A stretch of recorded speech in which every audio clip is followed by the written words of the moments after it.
Meine Damen und Herren, heute geht es im ZDF-Magazin Royal um gleich 2 Themen, von denen Sie und ich nicht genug bekommen können. Polizei und Europa. Polizei und Europa. 2 Themen, die mich aufwühlen und betreffen. So wie Thomas Gottschalk von rassistischer Diskriminierung aufgewühlt und betroffen war, weil er sich an Karneval als Jimi Hendrix verkleidet hat. Diese verdammten Weißen. So fühle ich mich bei dem Thema Polizei und Europa. Da muss man was tun, das geht mir ans Herz, das ist mir wichtig. Dafür engagiere ich mich, künstlerisch, schon seit Jahren. Überhaupt nicht cringy. Cool. Ja und? Europa rockt, sogar im Europaparlament.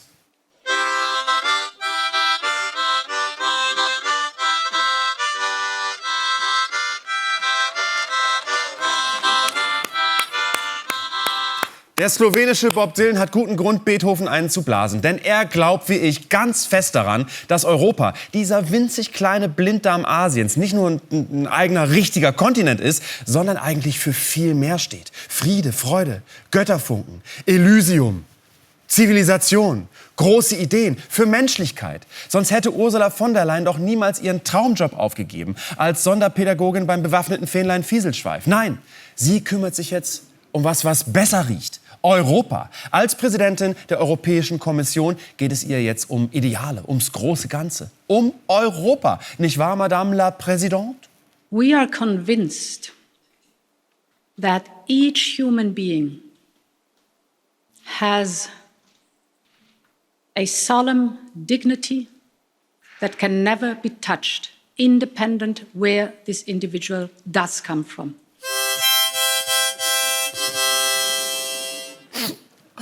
This is Europe. Don't touch the würde of the human beings. Merci. Das ist das heilige Versprechen Europas. Und weil Europa für Menschenwürde und Menschenrechte steht, wollen Menschen zu uns. Aber ganz kurz mal, sorry, bitte nicht mit diesem Boot. Bitte wieder umdrehen mit eurer Aida Elysium. So war das alles nicht gemeint. Menschen können gerne zu uns nach Europa kommen, zum Orangenpflücken oder um sich auf dem Markusplatz in Venedig von Tauben zuscheißen zu lassen oder sich in Ischgl auf dem Herrenklo der Schatzibar mit nur einem Zungenkuss gleich 3 verschiedene Corona-Mutanten in die Lunge zu saugen. Dafür dürfen Menschen gerne nach Europa kommen. Aber wenn jetzt auf einmal jeder wegen Freiheit, Würde und Rechten kommen möchte, ne, dann machen wir zu. Schutz der Außengrenzen. Die Außengrenzen der Europäischen Union zu schützen. Gemeinsam unsere Außengrenzen schützen. Protection et de sécurisation de nos frontières extérieures. Needs a fully secure external border. Ja, genau. Dafür werden Politikerinnen in Europa gewählt, um die Grenzen zu schließen. Und dafür brauchen die Politikerinnen die Polizei. Wow. Mächtiges Logo. Frontex? Hä? Polizei? Haben Sie vielleicht schon mal gehört? Aber was genau ist das eigentlich? Frontex. Klingt ein bisschen wie eine Zahnpasta, morgens Aronal, abends Elmex und wenn keiner hinguckt, Frontex. Pushback für Plug? Nein. Es ist eine überteuerte Fantasy-Polizei. Was erklärt, warum das Logo von Frontex so aussieht wie aus dem Game of Thrones Vorspann.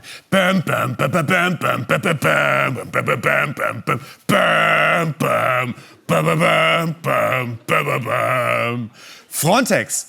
Der Europäische Bundesgrenzschutz begann 2005 in einem muffigen Großraumbüro voller Wannabe-Sheriffs. Frontex tut zwar wie eine Polizei, ist aber juristisch bloß eine riesige aufgeblähte europäische Agentur, die EU-Mitgliedstaaten an den Außengrenzen gegen die White Walker unterstützen soll.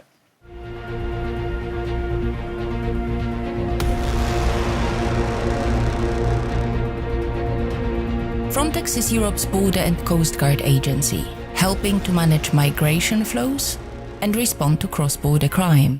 Alles klingt nicht so schlimm mit einem niedlichen skandinavischen Akzent. Cross-border crime, Migration Flow Management, entdecke die Möglichkeiten. Und wie managt Frontex den Migration Flow? Läuft da die junge Erika Eleniak in Zeitlupe mit rotem Einteiler und Trillerpfeife in der Ägäis am Strand rum? Fast.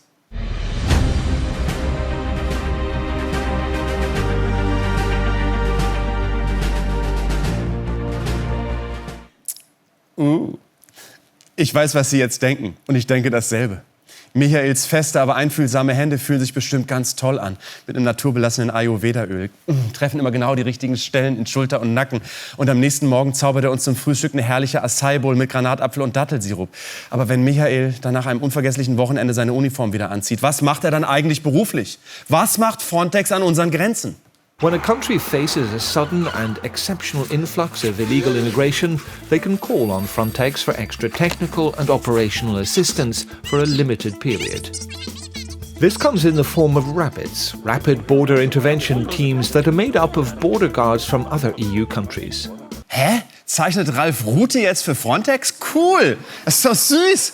Wenn Europäer ihre Grenzen schließen, kommt der niedliche Frontex Rapid Rabbit und hilft. Aber das kostet.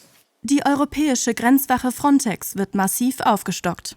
Bis 2027 mit 11 Milliarden Euro. Wenn Sie jetzt denken, 11 Milliarden Euro, ist das nicht so viel wie das gesamte Bruttoinlandsprodukt Moldawiens? Korrekt! Und dafür bekommt Frontex zum ersten Mal in seiner Geschichte 10.000 eigene Polizistinnen. Echte Europolizisten. Auf der Frontex-Homepage geht es inzwischen zu wie bei fucking Indeed, Ingrid. Es werden immer mehr Leute gesucht. Schauen Sie mal. Join the fastest growing EU agency. Hey, lieber Subreddit Wall Street Bets, jetzt auf jeden Fall Frontex-Aktien kaufen, wenn GameStop durch ist, weil die gehen demnächst durch die Decke. Er hier, das Frontex Rapid Rabbit namens Fabrice Leggeri, macht den Laden richtig groß. Der Elon Musk oder wenigstens der Ralf Dümmel des europäischen Migration Flow Managements. Mit ihm wird Frontex immer größer und immer mächtiger. For the first time, the agency will have its own patrol car. And as any police or law enforcement cars, our cars carry the logo of Frontex, the European Border and Coast Guard Agency. This is just the beginning. Und fast hätte er mit seiner Erektion den Kotflügel verbeult am schönen neuen Streifenwagen von Frontex. Ey, Fabrice Leggeri, was kommt als nächstes? Do you know what comes next? Nee, sonst würde ich ja nicht so blöd fragen. Sag doch mal. We will have vans that will be used as mobile offices for the registration of irregular migrants. Cool, Vans, in die man Menschen zerren und registrieren kann, wie in Belarus. And do you know what comes next? Let me guess. You fuck everything up? You make a lot of Scheiße? Schwere Vorwürfe gegen Frontex. Vorwürfe gegen Frontex. Gewaltexzesse an der EU-Außengrenze. Yes, you do make a lot of Scheiße. Denn es gibt ja leider Recht und Gesetz in Europa. Und das gilt sogar für Fabrice Leggeris schicke neue Polizeitruppe. Frontex soll zwar verhindern, dass Menschen nach Europa kommen, aber wenn Menschen in Seenot sind, ist Frontex verpflichtet zu helfen. Jeder Staat verpflichtet den Kapitän eines seine Flagge führenden Schiffes, jeder Person, die auf See in Lebensgefahr angetroffen wird, Hilfe zu leisten. Verdammte Menschenrechte! Mist! Zwickmühle für Frontex. Retten oder ertrinken lassen. Was macht Frontex also? Das einzig Richtige: Wellen. Ein rumänisches Schiff der EU-Agentur Frontex schiebt sich vor das überfüllte Schlauchboot. Doch die europäischen Grenzschützer retten die Flüchtlinge nicht. Stattdessen zeigt eine weitere Szene, wie sie mit hoher Geschwindigkeit nah an ihnen vorbeifahren, dabei Wellen erzeugen. Eine bekannte Taktik, um Flüchtlinge Richtung Türkei zurückzutreiben. Statt Ertrinkende zu retten, pusht Frontex sie back ins Wasser oder in die Türkei. Hauptsache weg mit den Menschen. Besser tot als in Europa. Doch Frontex hat Glück im Unglück. Denn es ist in Europa leichter, einen Impftermin für Jana aus Kassel zu organisieren, als die EU-Agenturpolizei Frontex juristisch zu belangen. Weil die EU die Europäische Menschenrechtskonvention nicht unterzeichnet hat. Es gibt daher nur ein einziges Gericht, vor dem man Frontex verklagen kann. Und das ist der Gerichtshof der Europäischen Union, der EuGH. Und das muss man sich etwas so vorstellen, als müsste man in Deutschland für eine Klage jedes Mal vor dem Bundesverfassungsgericht gehen, anstatt vor ein Amts- oder Landesgericht. Das heißt, es ist besonders schwierig, da erfolgreich zu sein. Die süßen Rapid Rabbits von Frontex sind also eine nicht zu fassende Fantasy-Polizei. Ein Phantom. Sieht aus wie Polizei, hat Equipment wie Polizei, ist aber bloß eine größenwahnsinnige Koordinierungsbehörde. Und geht was schief, sagen die EU-Staaten, das war Frontex. Und Frontex sagt, das waren die EU-Staaten. Super praktisch, wenn man parlamentarische und juristische Kontrolle nicht so mag. Frontex-Skandal. Fabrice Leggeri behindert offenbar Pushback-Ermittlungen. Frontex durfte bislang keine eigenen Polizisten haben und musste sich darum diese Polizisten aus den EU-Mitgliedstaaten ausleihen. Auch von unserer deutschen Bundespolizei. Was da so abgeht bei Frontex, hat uns ein Bundespolizist, der noch letztes Jahr für sie im Einsatz war, anonym erzählt. Frontex und die anderen Behörden vor Ort wissen von den Pushbacks. Es ist ein offenes Geheimnis, dass Menschen ohne Zugang zu Asylverfahren und mit Gewalt zurückgebracht werden. Die Behörden inklusive Frontex stellen sich damit über Recht und Gesetz. Ich hätte nie gedacht, dass sowas in Europa in einem Rechtsstaat möglich ist. Wenn sich schon ein deutscher Bundespolizist für Einsätze schämt, weil sie unzulässig sind, dann ist wirklich Alarmstufe Rot oder Alarmstufe Gelb-Blau oder Alarmstufe Schwarz-Rot-Gold. Und jetzt, Opa? Was jetzt aber nicht bedeutet, dass es unzulässig wäre, Flüchtlinge mit Unterstützung der Küstenwache wieder nach Libyen zurückzufahren, was ja auch mitunter geschieht. Ja, Selbst Horst Seehofer, der gute Mensch von Ingolstadt, der christsoziale Friedensnobelpreis-Aspirant, hat verstanden, wenn unsere unseriöse Frontex-Miliz hilflose Menschen einfach ins Wasser schmeißt, das sieht im Heute-Journal einfach nicht so gut aus für Europa. Gut, dass Oberfrontexer Fabrice Leggeri so ein pfiffiges Kerlchen ist. Strategiewechsel. Damit die EU sich beim Menschen ins Wasser schmeißen nicht selbst die schönen Glattlederstiefeletten nass machen muss, braucht Frontex mehr Technik. We will have vessels, planes, drones and many other types of technical equipment. Quizfrage. Wofür benötigt die 11 Milliarden Euro Shopping Queen hier Flugzeuge und Drohnen im Mittelmeer? Also als Laie hätte ich getippt, Schiffe wären praktischer. Frontex has shifted from boats to planes and drones because they want to avoid being involved in search and rescue operations. To put it more bluntly, they want to let people drown and not be forced to save them. Mit Schiffen müsste Frontex Menschen aus Seenot retten und nach Europa bringen. Mit Drohnen fliegt man nur kurz drüber und sagt dann, sorry, no Rettungsring, because it's a Drohne, you know, und ruft für die Rettung jemanden anders an. Zum Beispiel unsere lieben Kollegen von der libyschen Küstenwache, wie Horst Seehofer gerade schon verraten hat. Libyen war mal eine Diktatur unter einem irren Exzentriker mit schlimmem Klamottengeschmack, Muammar al-Gaddafi. Sie erinnern sich vielleicht. Aber die Zeiten haben sich geändert. Jetzt ist in Libyen Bürgerkrieg. Wo ist Libyen?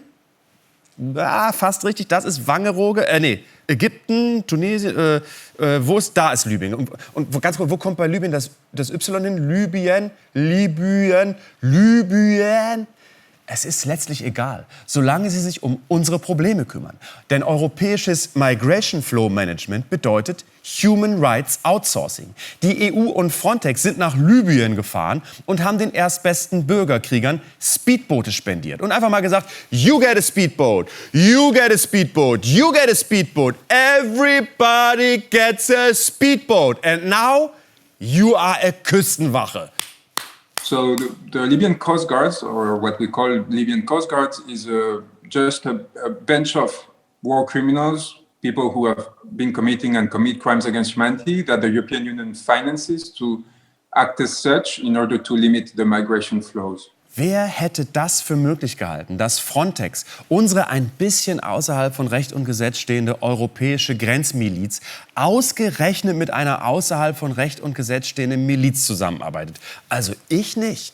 Libysche Kriegsverbrecher mit gebrauchten italienischen Speedbooten sind also unsere Vertragspartner beim Migration Flow Management.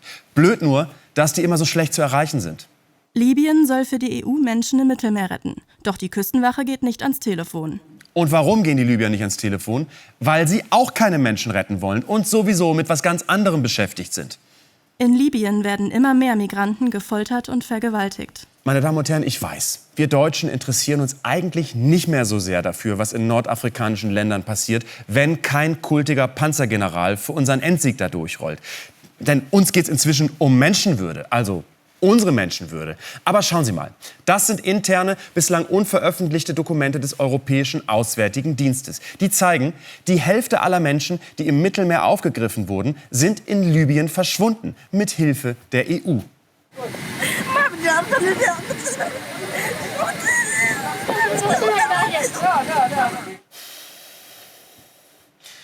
Können wir ganz kurz mal eben ein bisschen positive Musik spielen, bitte?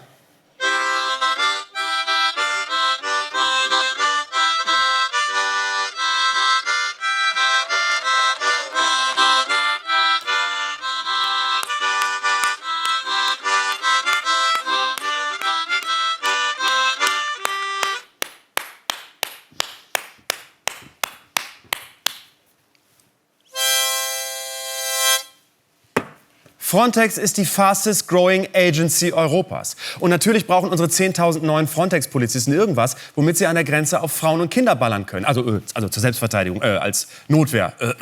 Da ist nur zu verständlich, dass Fabrice Leggeri immer mehr und mehr Waffen will für seine blaue Outlaw-Kampftruppe und sich darum heimlich mit der Rüstungslobby trifft. Na gut, also heimlich. Gemeinsam mit Frag den Staat und Corporate Europe Observatory haben wir herausgefunden, wenn Leggeri in seine Polizeimundharmonika pustet, dann tanzt die Rüstungsindustrie an und kommt gerne zum Abendessen, denn es gibt reichlich. Frontex spent 94,000 Euro on a dinner in Warsaw. Für 94.000 Euro kriegt man verdammt viel Bigos in Warschau. Bei einigen der gigantischen Tupperpartys mit dabei Heckler und Koch, Sig Sauer, Glock, das Innenministerium von Angola, warum auch immer. Wahrscheinlich, weil das Bigos so lecker duftet. Vertreter der Vereinigten Arabischen Emirate, Serbien, Kosovo, Belarus und Airbus. Airbus schlug Frontex vor, Zeppeline zu kaufen für die Überwachung von Geflüchteten aus der Luft. Zeppeline, die Faxgeräte der Lüfte. Wer auf Zeppeline setzt, der setzt auf Erfolg. Was kann da schon schiefgehen? Frontex und die Rüstungslobby schienen sich bei ihren Treffen außerdem erstaunlich einig zu sein, was ihr größtes gemeinsames Problem ist. Genau, die Migranten, the migrants. Aber es ist wie verhext. An diese Industry-Meetings kann sich Frontex heute partout nicht mehr erinnern. Vielleicht gab es ein bisschen zu viel Zeppelin-Likör. Wir haben darum mal nachgefragt. Und das war die Antwort.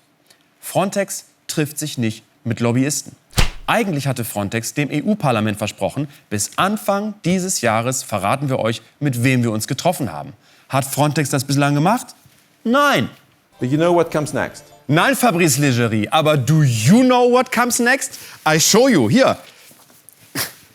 This comes next. Wenn Frontex ihre geheimen Bigos-Partys mit der Rüstungslobby nicht selber veröffentlichen will, dann machen wir das doch einfach. Hier drin sind Zusammenfassungen, Präsentationen und Kataloge der Treffen von Frontex mit der europäischen Rüstungsindustrie zwischen 2017 und 2019. Und das können jetzt alle nachlesen, die auf Handfeuerwaffen, schmutzige Deals und Zeppeline stehen. Diese Frontex-Files dumpen wir jetzt für alle kostenlos, frei zum Nachlesen auf frontexfiles.eu. Frontexfiles.eu. Freigeschaltet ab jetzt. Und Sie fragen sich jetzt vielleicht, warum macht das ZDF-Magazin Royal das? Ihr seid doch sonst eine unseriöse Quatschsendung mit einem Moderator, der gerne mit Mankini und Sombrero Einrad vom Kölner Dom fährt oder mit passierten Tomaten übergossen in Overknee-Lackstiefeln und einer Bergmannsmütze neben Oskar Lafontaine den Gorilla imitiert. Warum macht ihr das, Jan?